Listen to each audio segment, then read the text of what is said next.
Hello again. Hi. All right, so let's do this next video. So for this next video, we stopped at the corn last time. We stopped at that corn in the corner. Beautiful, lovely, I know. And so we're just going to head down this row and we'll stop at that pergola and those pots in that corner, okay?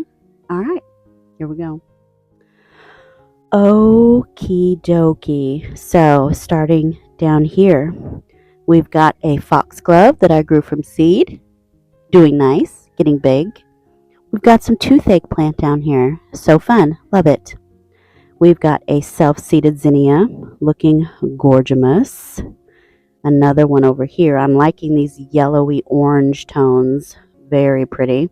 We also have some poop. There we are. That's poop. We also have a roly-poly. I've never seen a roly-poly up this high, but there he is. He's up high. Wonder if that roly-poly is eating my zinnia. Who knows? Who knows? Anyway. This is the start of my pepper patch. So let's, and some very bug-eaten ground cherries. I told you, the flea beetles have decimated my ground cherries. Anyway, let's look at peppers. So back here is a giant Marconi.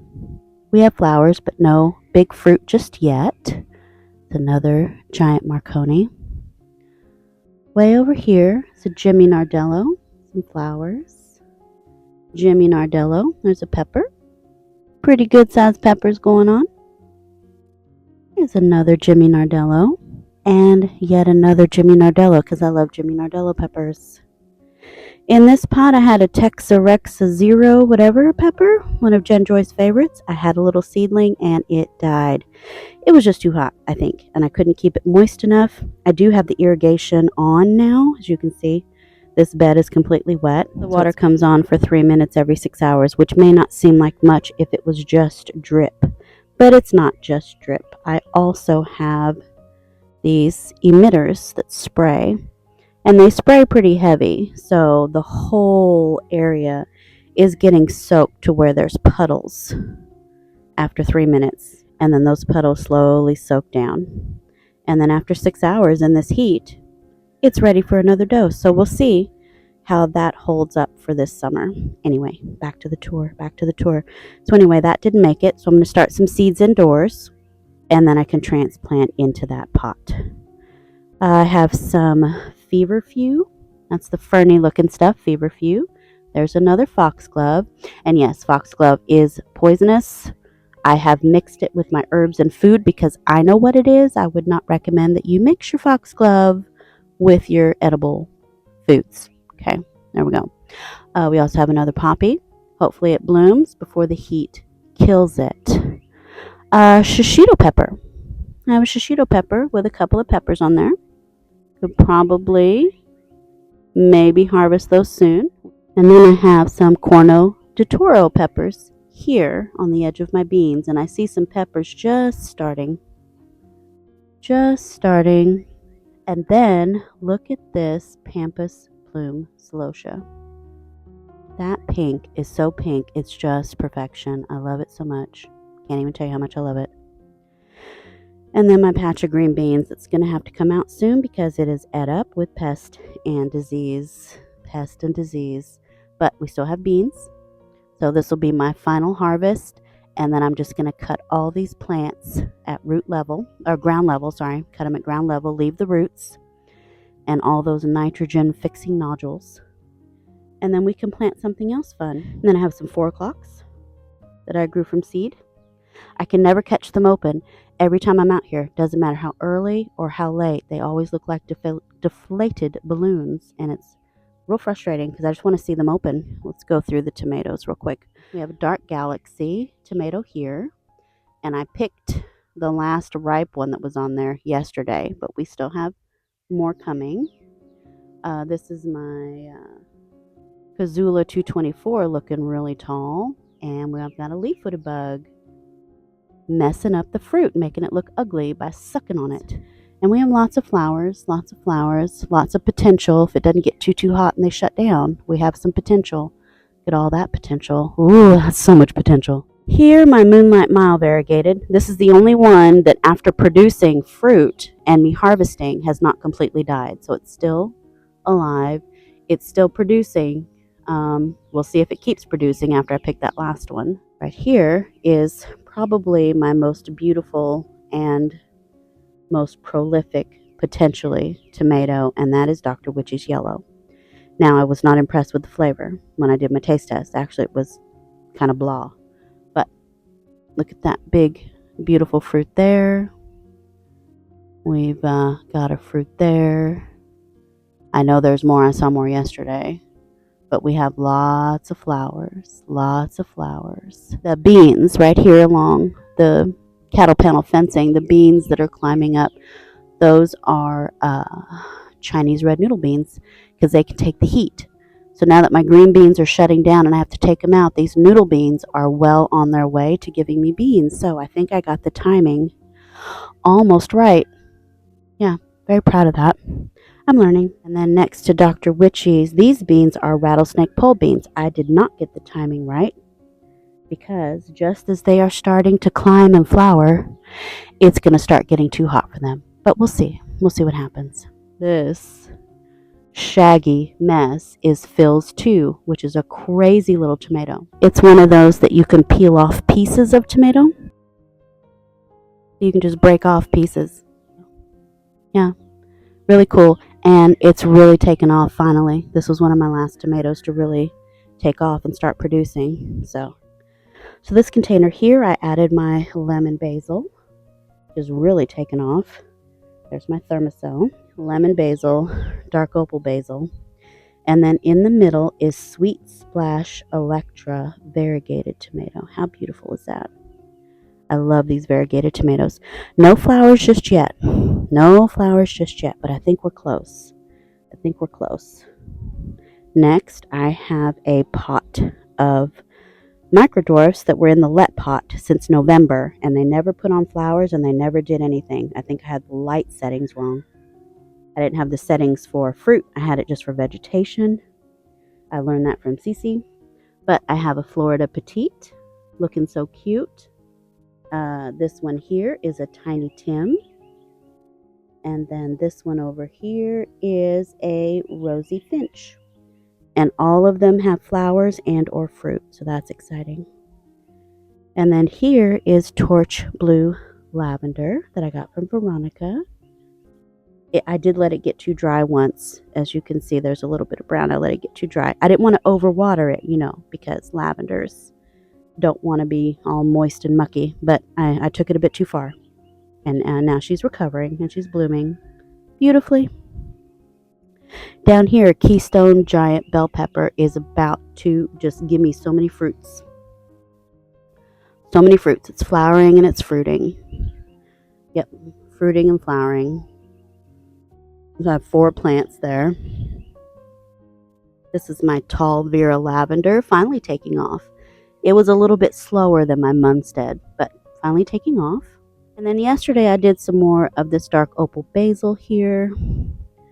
I did a giant ground cherry that's real tiny. I did a little borage that's real tiny. I'm hoping the borage will do well because this is right next to an emitter, so it stays really mucky and wet. There's my comfrey that I grew from seed. Very proud of that. Some more giant ground cherries. Over here I have some purple beauty pepper. Looking lovely. Gonna give me some peppers. Got lots of flowers. We shall see. Yeah, it looks like quite a few peppers coming on. Very good. I've picked a few. They were real tiny. I'm hoping these next ones will be nice and big now that they're getting some regular water. This orange sun bell pepper. I did pick one the other day. Super cute. Super cute. And then I have a bunch of holy basil. This is all holy basil that reseeded itself. All that holy basil reseeded itself. Yeah? So yeah. My phone is getting steamy. It's getting steamy. It's so hot. So hot. Anyway, I'm not working out here today. I did yesterday and almost passed out. Okay. I know. Anyway, I'm not gonna do that today. Back to the tour. Look at this yarrow. It's everywhere. I'm gonna clean this out for next year. Yarrow really does take over. It really does. Alright, so before I get to the corner in those pots, let's go over what's on the fence over back here. Next to the Bushy Phil's 2 tomato, I have a Oaxacan Jewel. And the tomatoes are okay. They're kind of small. They're not getting very big, and they're not staying ripe for very long. They're they kind of, they're not a long keeper for sure.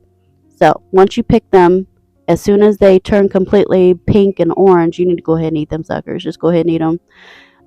Down here, I have an asparagus bean, which is a yard-long bean, Asian yard-long bean. So I only had 3. So hopefully they'll get tall enough I can start pinning them to the fence. And then here, I was so mad yesterday. This is my North Georgia candy roaster.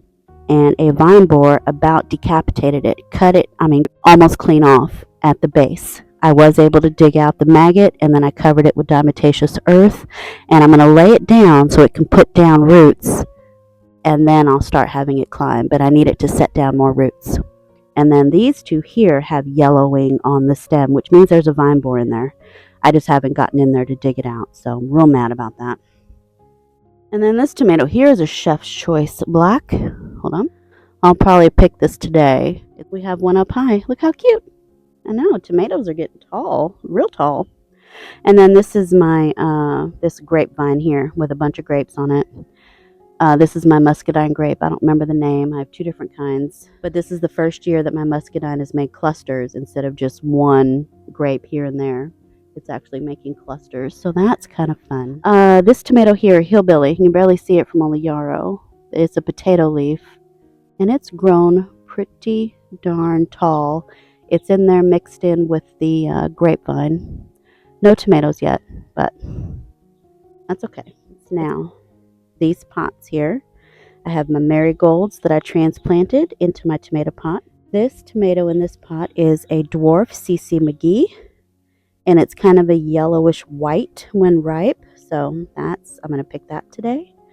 I've got several fruits. They're looking good. This next container I harvested all of Rick's lettuce mix, but more's coming back in this heat. Rick, your lettuce is amazing. Look, there's some of the speckled. There's some black-seeded Simpsons. Beautiful. Anyway, this tomato is my Shimma Fury, which is a microdwarf variegated. How gorgeous is that Shimma Fury? And we've got lots more flowers. I've got a cluster here. I've got one that's ready. I'm going to pick that for a taste test. Anyway, those are my 2 pots of tomatoes. And then I'll go ahead and include this pot here and the corner and trellis before we stop. This pot here, I have a silver-edged lemon thyme that smells so good. It's so wonderful. Oh my gosh, I love it so much. And then I have a lavender. This lavender is called Goodwin Creek. Beautiful. Has the sweetest, most beautiful traditional lavender smell. Just gorgeous. And then I stuck one of my red spike amaranth in the middle, and it's doing really well. Yeah. There's my irrigation system. It has currently got a little bit of a drip. I need to have Mr. Smith tighten that up for me. More yarrow just taking over. Yarrow and grapes. I did do a trim on the grapes yesterday. We have Stanley the gnome. Hi, Stanley. And he's got some succulents, like some echeverias, I think. And then a sedum called Ogon. That tiny leaf sedum. And then I have some red and yellow Wonder Blend strawberries that I grew from seed in my owl pot. Oh, speaking of strawberries, I see some. Oh. There we go. You got a little sneak peek on some strawberries. This corner of the trellis is my bait alpha cucumber. Still small, and I'm hoping they do something and don't shut down for the summer heat. I have a sunflower. I forgot I planted some sunflower. There's a sunflower there. But I need to pull so many of these weeds out. They're just, I have an oak tree. Oak trees need to come out. And I always forget to tell you about this little wind chime. It's an owl. My mom gave it to me. It's an owl, and it has all these little gardening utensils. Yeah, don't get dizzy trying to watch that. It's a little fork and a spade. And the owl is like a little cheese grater. It's the cutest little thing. Arbor trellis that I built out of scrap lattice a couple years ago. It's so hot.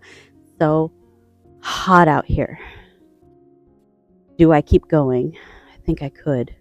I think I need some water first. Let me go grab some water and we'll just keep going. My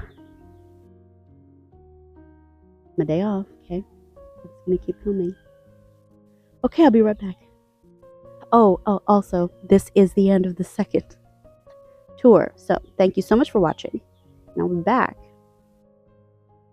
for another one. Shortly. Thanks for watching, guys. Bye.